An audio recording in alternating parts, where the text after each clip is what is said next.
Hello, you joined me for another YouTube video, and this week I am spending time with the lovely BMW X2. So I'm gonna tell you guys, as always, all about it, and let's go.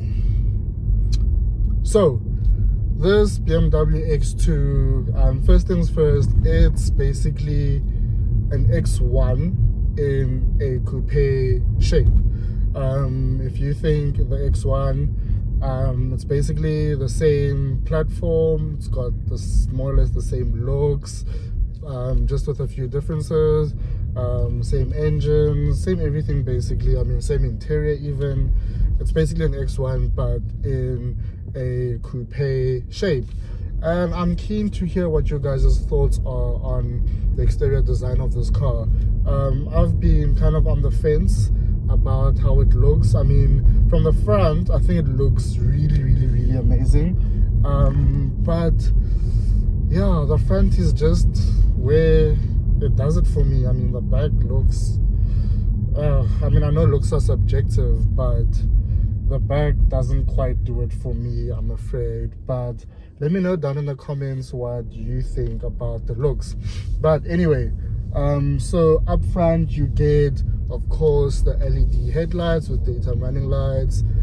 You've also got this really nice grille with an LED surround around it, which looks really great, especially at night. I mean, I've had people like, you know, hooting at me and, you know, just sort of giving me thumbs up about how this car looks from the front.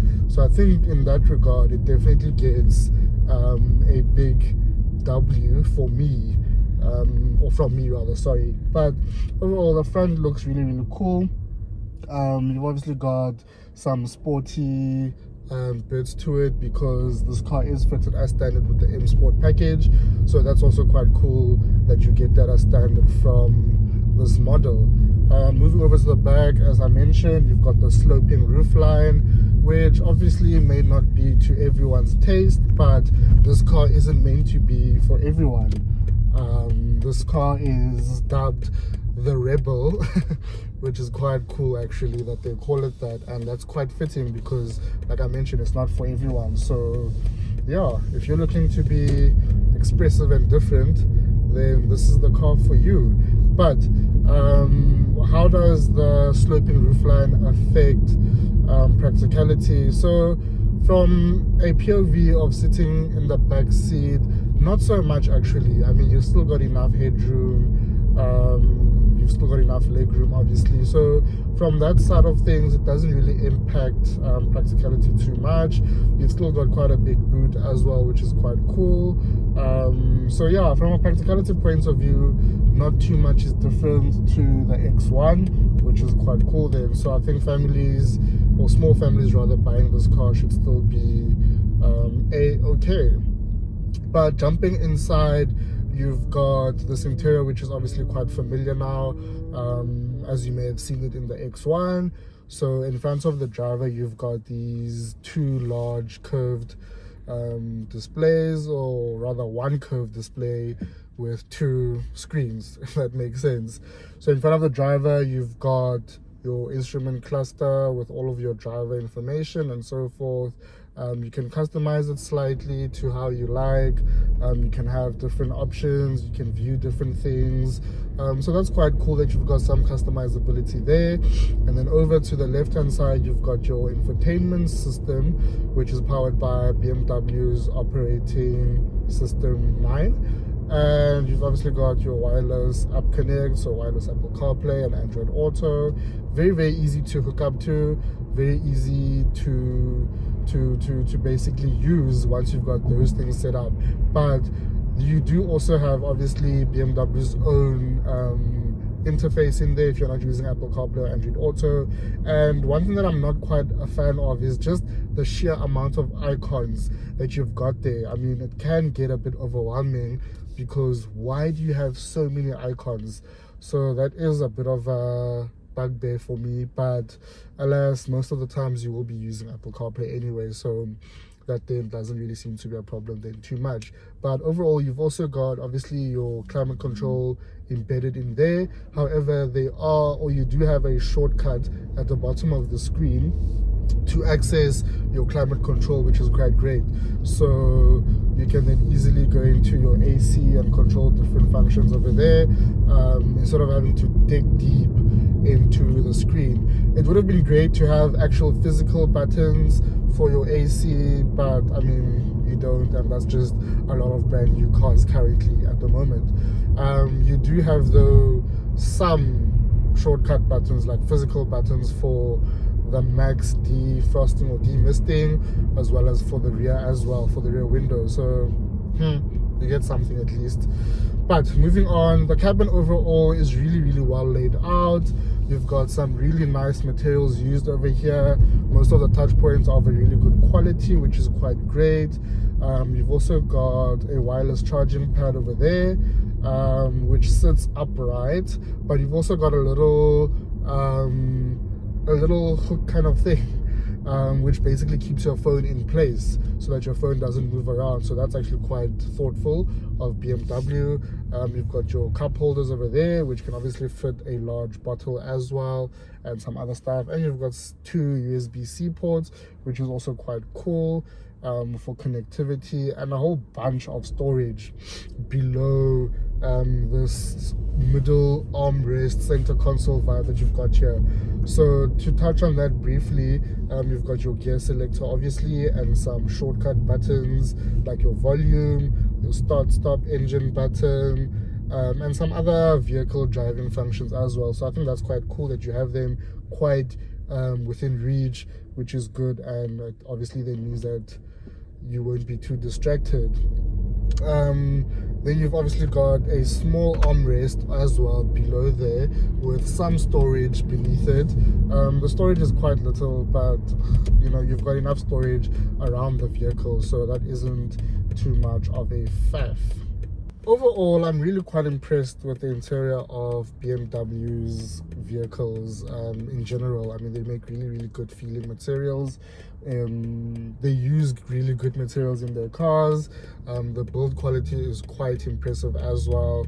And overall, practicality in here is also quite commendable. As I mentioned, even in the rear seats, you know, you've got enough space for your passengers. So that's quite cool.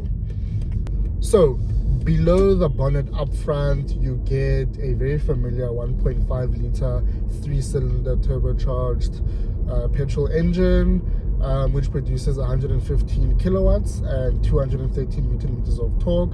It is mated to a 7-speed dual clutch transmission, which sends its power to the front wheels. Now, I'm not the biggest fan of this engine because it feels quite laggy. At times it really feels indecisive, especially with the gearbox. I mean, you could be trying to pull away and there's just nothing, and you could be trying to overtake and there's just nothing. Like, yeah, I just don't think it's a very good pairing, unfortunately. But I mean, once you are at speed and you're cruising along in and around town, it does do fairly okay. So yeah, but I mean, yeah, this 3-cylinder also, yeah, it likes to rev, but it's not really going anywhere. And I mean, you can't expect much from it, of course, because I mean, it is a little engine as well. But yeah, I would have liked a lot more oomph. But if you do want more oomph from this car, then you can opt for its sibling, the X2 and I xDrive, which obviously has a lot more power and it's a lot more performance orientated. But for the most part, I think most people buying this car won't be too fazed by its power delivery. If you do need to perform a quick overtaking maneuver, then you've got paddles over here. Obviously, the left paddle, which would be the down paddle, has boost written on it, and what that does is when you pull it, it gives you a surge of power for a limited period of time, and that essentially then takes away that whole factor of it feeling a bit sluggish at times. So that's also quite cool. So this car is also fitted with quite a lot of goodies, some that you have to pay for and some not. This specific one is really nicely specified. It's got quite a lot of nice things added to it. You know, you've got this glass roof over here, which surprisingly doesn't open, which is a bit odd to me. So it's just a glass roof and not a sliding panoramic sunroof. So that's quite odd, but you can close the sunshade if you wish. On some cars you can't even close it, so yeah, that's quite cool that you've got that option there. But overall, this car is really well laid out. It's a really good package. I just don't think that it would make sense for too many people, and hence BMW has also said themselves that this car is not for everyone. I think most people will overlook this and probably just get the X1, sorry, because I mean that's a really great car. It's got all the practicality, and I mean it just looks better in my personal opinion. So you're probably then wondering how much this car costs, and this unit starts, or this model rather, starts from 880,000 Rand, and of course it's got the M Sport package ticked already as standard, which is quite cool.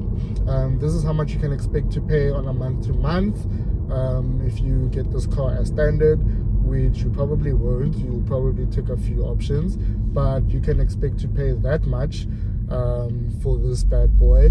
And here's how much you can expect to pay if you insure it with Naked. And the cool thing about Naked is that you can get a quick and hassle-free quote online in just a number of seconds.